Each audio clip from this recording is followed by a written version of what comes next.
The Siege of Tyre, 332 BC. A historical cinematic story, written and told as part of our continuing series on Alexander the Great. What you are about to hear is not fantasy or fiction, but the closest retelling that history allows, drawn from the surviving accounts of those who followed him, fought for him, and wrote of his legend centuries later. Every word you hear has been shaped to honor truth, not myth, and to bring to life one of the most remarkable sieges the ancient world ever witnessed.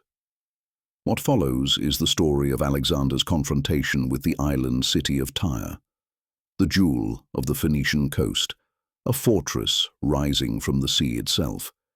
It was a place that believed it could never fall, its walls towering from the waves, its harbors filled with ships, its people certain that no army on earth could touch them. Yet Alexander would prove them wrong. This is the story of that impossible victory, of will, ingenuity, and the unbreakable belief of one man who refused to turn back. And that man was Alexander of Macedon, the conqueror the world would come to know as Alexander the Great, a king who set out to rule not a single land, but the known world itself. A man who crossed continents before he turned 30, who rode at the head of his army through deserts, over mountains, and to the very edge of the map. A man whose name would echo through every age that followed. Before we continue, know this: I have already told the stories that led us here. You can find them all on this very channel: the life story of Alexander the Great, the Battle of the Granicus, and the Battle of Issus. Together they form the foundation of this saga. The complete legend of a boy who became a king, and a king who became a god in the eyes of men. Each film builds upon the last, and without them, the full magnitude of what follows cannot be truly understood. So when time allows, return to the beginning.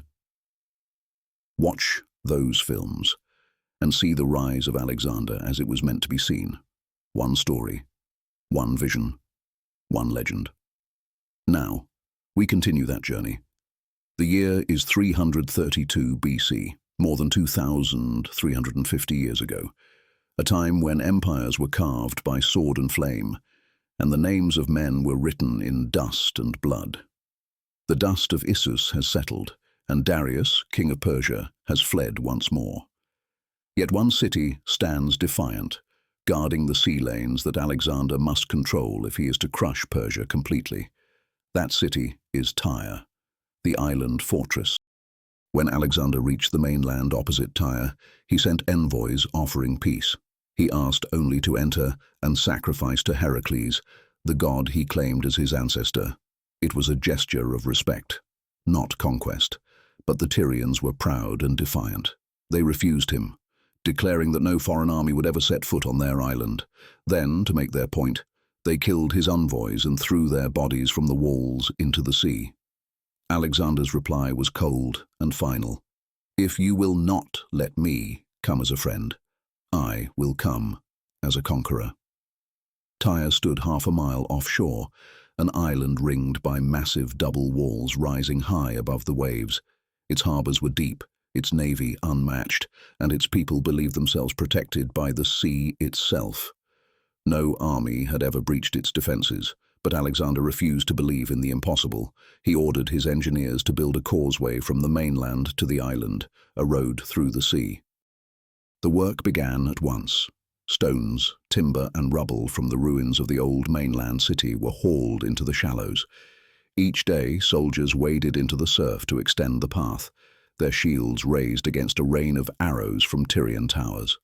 At first, the defenders laughed. But as the causeway grew, their laughter turned to rage. They sent fire ships crashing into the structure, burning men alive and setting the sea aflame.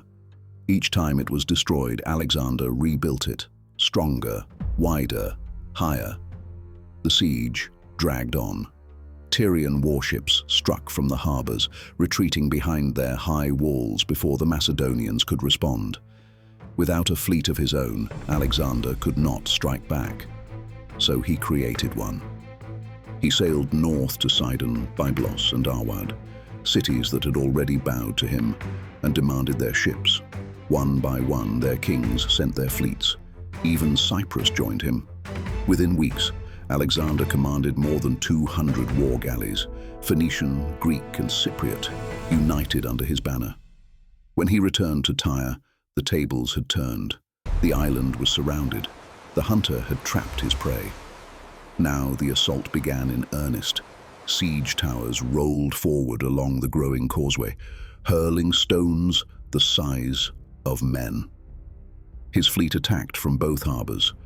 The Tyrians fought back with fire and steel, throwing burning sand and molten bronze onto the men below. Divers swam out at night to cut anchor cables, but nothing stopped him. At last, a section of the southern wall collapsed under the pounding of his catapults. The companions charged through the breach while his ships stormed the harbors. The defenders fought street by street, but the Macedonians could not be driven back. After 7 long months, the island fortress fell. Thousands were cut down in the fighting. Tens of thousands were taken captive. Only those who sought sanctuary in the temple of Melkart, the Tyrian Heracles, were spared. The rest were sold into slavery, and Tyre was left burning behind him.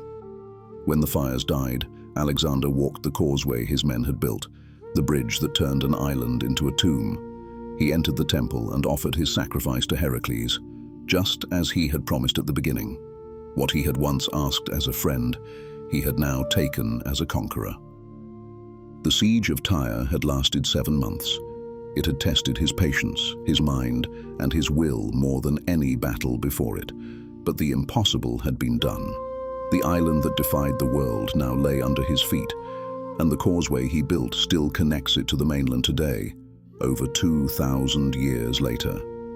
With Tyre gone, the Phoenician coast surrendered without resistance. Persia's navy was lost, and the road to Egypt stood open.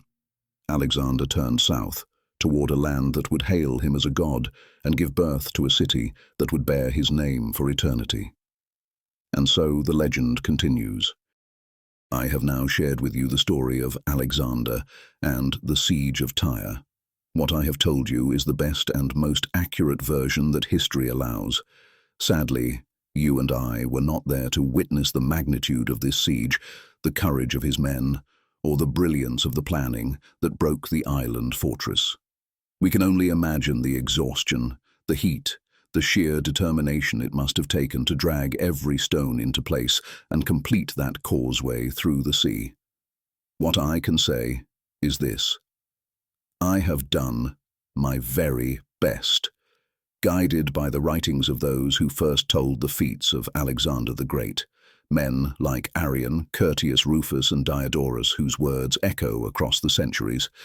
I hope you have enjoyed what I have told you. And now, my friend, I ask 2 small favors, so that we may connect better. First, please leave a comment. Share with me and the other followers of Alexander what you think of him, his battles, his courage, his relentless will to conquer the known world. And share, too, what you think of me and my storytelling. I have thick skin and have lived a long time. Your words, whether praise or criticism, will be welcome. Second, consider subscribing. That single act allows me to share more with you, not only of Alexander, but of other great leaders, warriors, and dreamers who shaped the world we live in. When you subscribe, I can bring you new stories sooner than the rest of the world, and you will be among the first to see what comes next. Thank you again, my friend. It has been a pleasure to share this story with you. Remember this: history is not a set of dates and names. It is the mirror of human will, showing us what is possible when belief outweighs fear. Until we meet again, I wish you peace, curiosity, and the courage to keep learning from those who came before us. Farewell, until our next story. Leave your thoughts below.